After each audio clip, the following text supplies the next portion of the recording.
wanted to get started filming right then and there, but I told him we weren't doing anything without a script. So we went upstairs, turned on my computer, and got to work. Night of the Nightcrawlers, written by Greg Heffley. Based on a concept by Greg Heffley. Rowley said he wanted to write too, but I really didn't want to share credit on this thing since it was my idea. So I told him he could do the storyboards, which are little drawings that show how each camera shot is supposed to look. I figured a good way to start the movie would be to show a married couple having an ordinary day before the worms start attacking. Evening. A man comes home from work in a good mood, whistling a cheery tune. He opens the side door and steps inside the kitchen. But I ran into a problem right away. I was planning on directing, and Rowley was our only actor. That meant we couldn't really show two characters on the screen at the same time. The other problem was that I didn't want it to be too obvious that Rowley was playing all the parts, or people might think our film was low budget. So I had to get a little creative. Husband. Hi, dear. I am home from work. Wife. Hello, honey. I hope you don't mind if I don't turn around, but I am really concentrating on doing these dishes. Husband. That's okay. I am going to go upstairs and take a shower. Wife. Good. I can smell you from here. Laughs. I felt like there was already a little too much talking, so it was time to get to the action. Upstairs bathroom.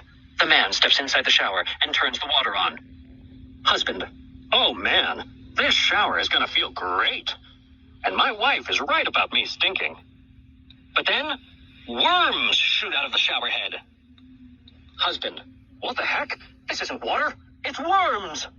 But these are no ordinary worms. They are man-eating night crawlers. Husband. Oh, great. These things are actually eating me. Worms come out of the man's eyes and nose.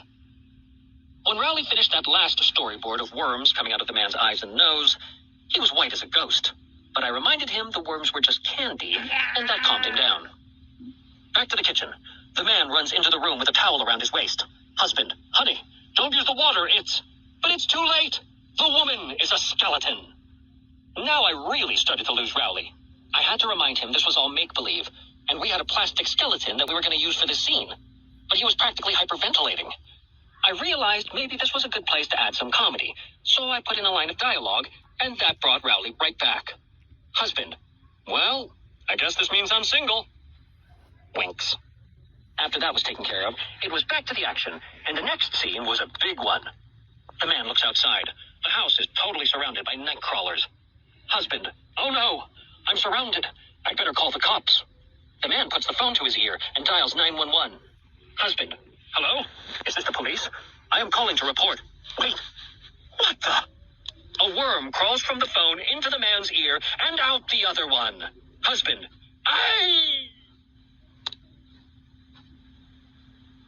After I finished writing that scene, I realized this was taking too much time.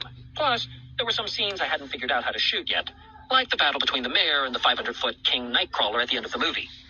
Since we weren't going to get this whole thing done in one day, I decided we might as well get started and shoot the scenes we just wrote.